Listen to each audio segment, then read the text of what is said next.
नमस्कार।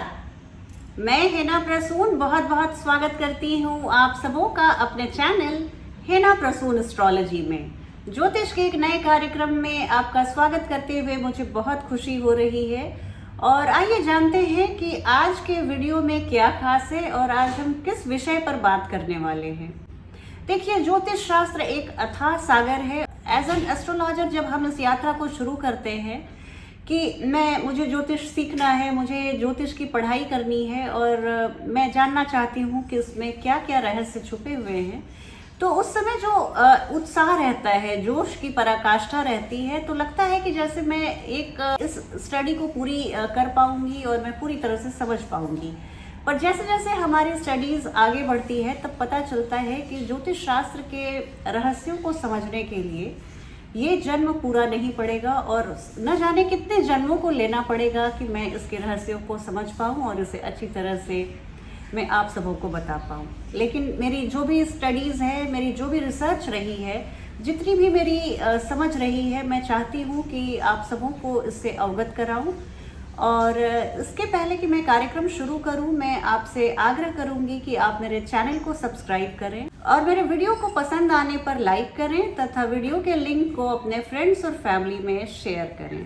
आज हम चर्चा करने वाले हैं अपने लग्नेश की, जो हमारी कुंडली में कहाँ पे अवस्थित है, इस पर। देखिए, इस तरह का एक मैं डिटेल्ड वीडियो जरूर लाऊंगी कि आपके लग्नेश की स्थिति कहाँ पे है, वो कहाँ पे पॉजिटिव है। लेकिन एक जो सबसे ज्यादा वहम कह लें या जो एक गलत फहमी लोगों में है, वो अपने लग्नेश की स्थिति को लेकर है कि अगर वो द्वादश भाव में लग्नेश हैं तो क्या ये बुरा होता है, क्या मैं पूरी जिंदगी बीमार रहूंगा या रहूंगी, इस तरह की स्थिति बनती है।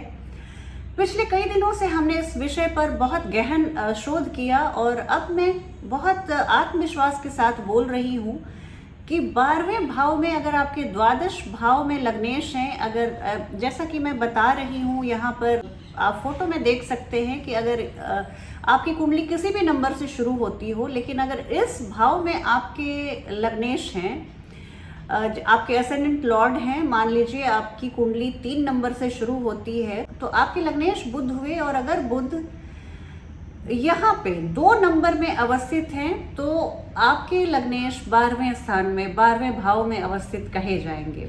तो एक ये मैंने एग्जाम्पल दिया। हम सबके लग्नेश अलग अलग हो सकते हैं। चंद्रमा, बुध, शुक्र, शनि, कोई भी प्लैनेट आपके लग्नेश हो सकते हैं। बस आप देख लीजिए क्या आपकी कुंडली के इस भाव में आपके लग्नेश बैठे हैं। अगर यहाँ पे है लग्नेश तो ये वीडियो आपके लिए बहुत रोचक होने वाला है और बहुत जानकारी से भरा हुआ होने वाला है। आइए एक चर्चा करूं।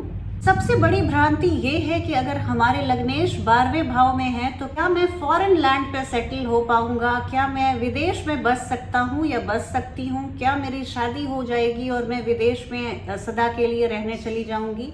एक लोगों में विदेशी धरती पर बसने का क्रेज रहता है। हम यहाँ पर किसी को जज नहीं करते, लेकिन अपना देश होता है। फिर भी इस चर्चा को मैं आगे बढ़ाते हुए आपको बताती हूँ कि देखिए, अगर आपके लग्नेश 12वें भाव में है तो फॉरेन सेटलमेंट तो ज़रूर बताते हैं, पर ये सिर्फ एकमात्र ऐसी स्थिति नहीं है जिससे आप बिल्कुल आश्वस्त होकर कह दें कि हाँ, अब चूंकि मेरे लग्नेश 12वें भाव में है तो मैं अपनी जन्मभूमि से दूर रहूंगा या दूर रहूंगी। देखिए, सबसे बड़ी बात है डिग्निटी ऑफ द प्लैनेट। सबसे बड़ी बात है उस प्लैनेट को कितना बल प्राप्त है, उस प्लैनेट की क्या स्थिति है और वो प्लैनेट किस दूसरे ग्रह के नक्षत्र में है। इन सभी बातों को जानना बहुत जरूरी होता है।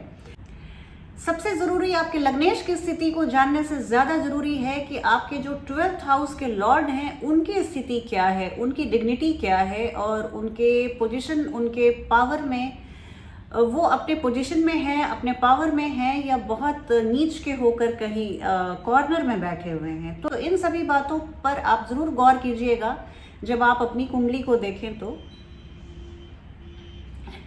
अगर आपके द्वादशेश, अगर आपके 12th हाउस के लॉर्ड डेबिलिटेटेड कंडीशन में है, नीच स्थिति में है, तो ये निसंदेह आपके 12वें भाव के प्रॉस्पेक्ट्स को कमजोर करता है। इस तरह से आप फॉरेन सेटलमेंट के लिए आपको एड़ी चोटी एक करनी पड़ सकती है। आप बताइएगा अगर आपकी कुंडली में ऐसी स्थिति है और अगर आपके मन में फॉरेन जाने की ललक है, फॉरेन बसने की ललक है, तो क्या मैं जो बोल रही हूँ वो सत्य है या नहीं।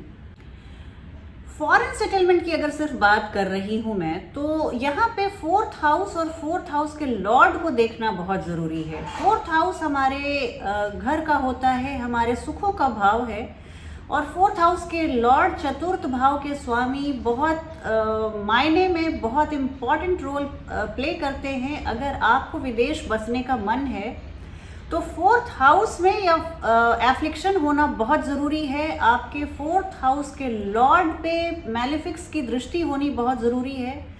इन्हीं स्थितियों में आप हमेशा के लिए अपने जन्म स्थान को छोड़कर आप बाहर जा सकते हैं या जन्म स्थान से मीलों दूर जा सकते हैं। फिर या तो एक ही देश के आप दो छोर पे जा सकते हैं और या तो आप किसी फॉरेन लैंड पे जा सकते हैं। अब मैं पुनः अपने चर्चा पर आती हूँ। देखिए, अगर आपके लग्नेश द्वादश भाव में अवस्थित हैं तो क्या स्थिति बनती है। बहुत सारी स्थितियाँ बनती है। एक तो मैं जो लोगों में मैंने देखा है कि कुछ ऐसी सिस्टमिक इलनेस जिसमें आप लंबे समय तक बीमार चलते हैं, स्पेशली अगर आपके द्वादश भाव के स्वामी की महादशा हो या लग्नेश की महादशा हो, तो आप देख सकते हैं कि थोड़ी बहुत आपको हेल्थ की कुछ ना कुछ इश्यूज बनी रहती है और आप बहुत तरह से और आप हो सकता है कि कुछ अचानक से आने वाली बीमारियों से आपका सामना बहुत ऑफ एंड ऑन करना पड़ सकता है। एक जो दूसरी सबसे बड़ी प्रबल संभावना है वो है आपके स्पिरिचुअल ग्रोथ की। अगर लग्नेश 12वें भाव में है तो इस तरह का प्रोफेशन दिखाता है कि जैसे आप ऑफ कोर्स फॉरेन लैंड के लिए बहुत सूटेबल है। आप एमएनसी में काम कर सकते हैं। हो सकता है आप विदेश में नहीं भी रहते हो, आपके कामकाज का तार विदेशों से जुड़ा हुआ हो सकता है। आप अपने देश में बैठ के विदेशी मुद्रा को अर्न कर सकते हैं, या तो आप किसी भी अंतर्राष्ट्रीय संस्थाओं में काम कर सकते हैं, आप किसी भी मल्टीनेशनल कंपनीज में काम कर सकते हैं, किसी अंतर्राष्ट्रीय बैंकों में काम कर सकते हैं। लेकिन आपकी पोस्टिंग ज़रूरी नहीं कि विदेशों में ही हो सकता है आपकी अर्निंग विदेशी मुद्रा में ज़रूर हो। ये स्पिरिचुअल आपके ग्रोथ को बताता है, आपकी आध्यात्मिक यात्रा को भी बताता है। जिनके लग्नेश 12वें भाव में है उन्हें मैंने बहुत सारी ऐसी गूढ़ विद्याओं में देखा है, जिसमें एक है ज्योतिष शास्त्र, एक है योगा, मेडिटेशन। इस तरह की जो गूढ़ विद्याएं हैं, गुप्त विद्याएं हैं, उनको मैंने प्रैक्टिस करते हुए देखा है। इसके अलावा 12वें भाव से हम इंटरनेट को भी देखते हैं। आप कंप्यूटर से जुड़े हुए हो सकते हैं, विदेशों से आप कंप्यूटर के जरिए जुड़े हुए हो सकते हैं, इंटरनेट के जरिए जुड़े हुए हो सकते हैं।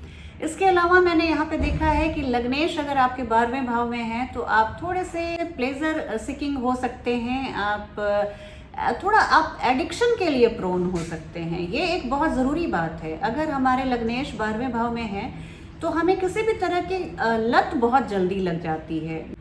किसी भी बात की अधिकता वो लत होती है, वो चाहे अच्छी हो या बुरी। मैं ये एक बाद में चर्चा का विषय हो जाएगा, लेकिन आप एडिक्शन प्रोन ज़रूर हो जाते हैं। आपको कुछ भी अच्छा लगता है तो बहुत अच्छा लगता है, you don't know where to draw a line. तो यहाँ पे आपको मैं ज़रूर सतर्क करूँगी कि अगर आपके लग्नेश 12वें भाव में है तो सब कुछ सही चलते हुए भी आपके जीवन में थोड़ी सी टेंडेंसी आपकी ऐसी होगी कि आप किसी भी व्यसन के तरफ आप जा सकते हैं।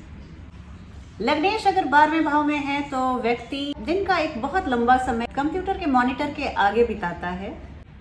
देखिए, अगर आपके लग्नेश 12वें भाव में है तो आप थोड़े से इंट्रोवर्ट हो सकते हैं, थोड़े से अंतर्मुखी व्यक्तित्व के स्वामी या स्वामिनी हो सकते हैं। आपको अपने साथ समय बिताना बहुत अच्छा लगता है। लोगों की भीड़ भाड़ और हो हल्ले के बीच आप कहीं खो से जाते हैं, गुम से हो जाते हैं। ऐसे जातक बहुत आध्यात्मिक स्वभाव वाले होते हैं। ऐसी आत्माएं होती हैं जो आध्यात्मिक यात्रा पर जाने के लिए ही जन्म लेती हैं, तो ये भी आपका ये अध्यात्म का भाव भी है।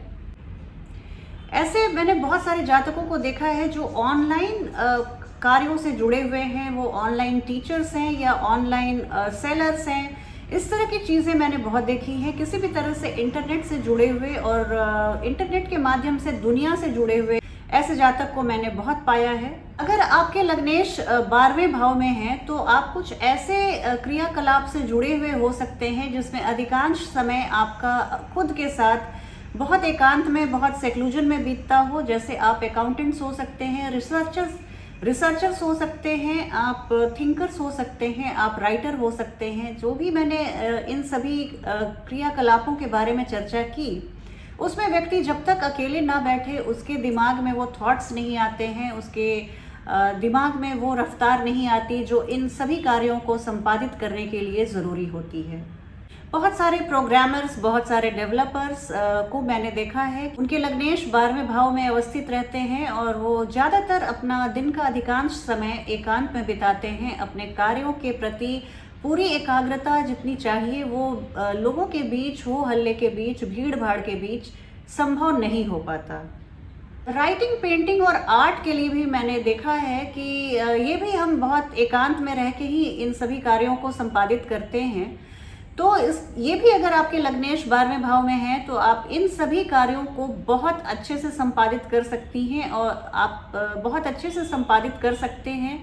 और आपकी रचनाओं में, आपके चित्रांकन में बहुत डेप्थ रहेगा। चित्रांकन में, आपके रचनाओं में, आपके कविताओं में वो बहुत गहराई रहेगी, गहराई छुपी रहेगी। ये भी एक बहुत अच्छी स्थिति बनती है। इसके अलावा देखिए, अगर आपके लग्नेश 12वें भाव में है तो आप बहुत अच्छे कूटनीतिज्ञ हो सकते हैं, डिप्लोमैट हो सकते हैं, एम्बेसीज में काम कर सकते हैं, बहुत अलग अलग प्रोफेशंस में भी आप जुड़े हुए हो सकते हैं। अगर आप ये पूछना चाहते हैं कि अभी तो मैं फ़िलहाल फॉरेन में हूँ, लेकिन क्या मैं लास्ट में 10 साल बाद, 5 साल बाद, 20 साल बाद क्या कभी लौट के मैं अपने देश में आऊँगा? तो इसका जवाब देना बहुत सिंपल है। उसके लिए आपके बर्थ चार्ट को, आपकी जन्म कुंडली को देखा जाना बहुत ज़रूरी है।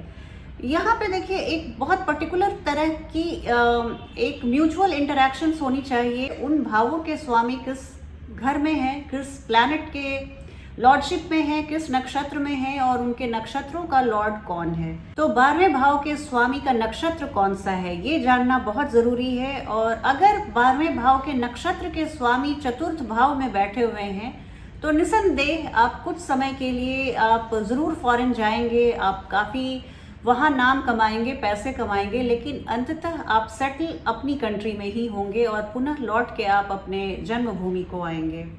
अगर आपके 12वें भाव के स्वामी आपके द्वादशेश और एकादशेश 11th हाउस के लॉर्ड 4th हाउस में पॉजिटेड हैं, 4th हाउस में बैठे हुए हैं, या तो 12वें भाव के स्वामी का नक्षत्र और 11वें भाव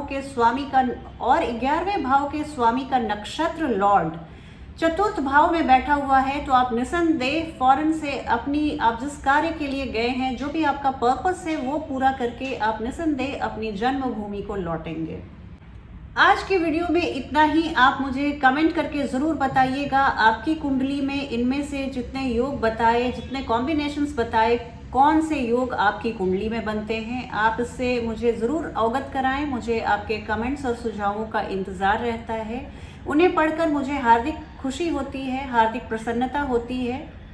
तो आज के कार्यक्रम में इतना ही। चलते चलते मैं आपसे पुनः आग्रह करूंगी कि आप मेरे चैनल को सब्सक्राइब करें और वीडियो को पसंद आने पर लाइक करें। चलती हूँ, आपसे अगली वीडियो में बहुत जल्दी भेंट होगी। तब तक आप अपना ध्यान रखिए। जय हिंद, जय भारत।